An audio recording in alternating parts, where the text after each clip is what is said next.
I received my first tooth at the age of 2.5. This was, by all accounts, particularly late in a child's development, and meant that I was also late to be weaned.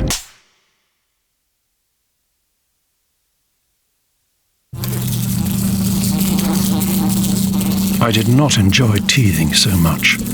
Its unpleasantness developed in me a certain disregard for these hard buds erupting from my gums.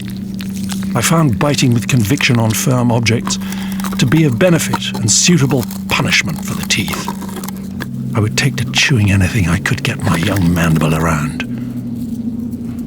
Surprisingly, my teeth survived this intentional barbarity, only to be defeated by an oh-so-sweet sticky toffee apple.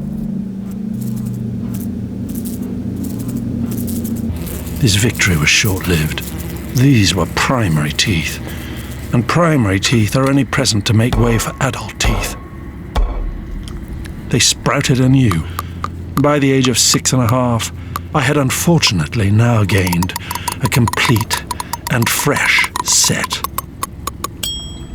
I had no interest in their welfare. I only had interest in the sugariness that passed them by and settled on my tongue. My first adult tooth was not a victim to my thoughtlessness, but was in fact knocked out. At 11 years of age, a pre-planned chance meeting behind the school resulted in an inconspicuous bicuspid becoming an absent bicuspid.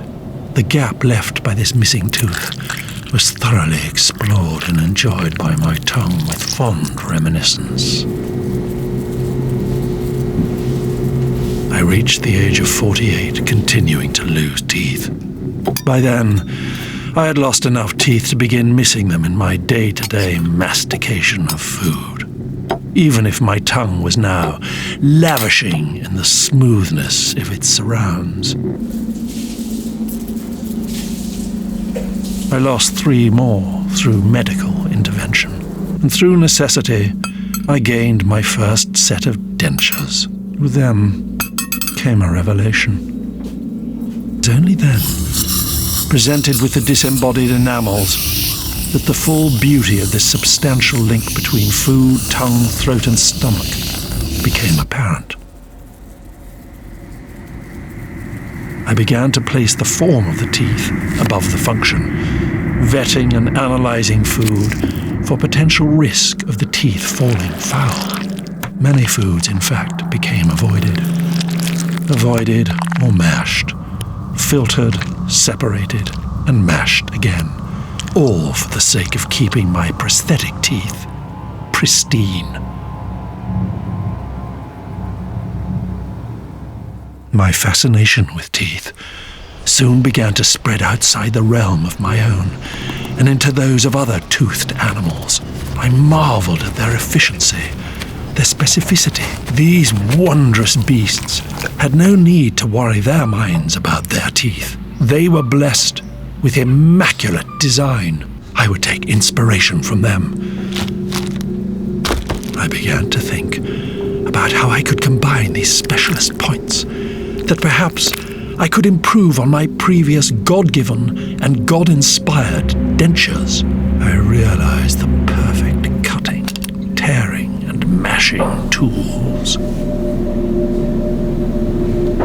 At the age of 62, I separated the species and sorted the teeth into categories of size and shape. I gathered my resources and set to work on the construction. Through my thorough studies, I became convinced that I had come to a combination of interspecies teeth that could not be better matched. My meticulousness meant that they were not finished swiftly, but they would be of utmost quality. In my 70th, the impressive and fierce set of teeth were complete.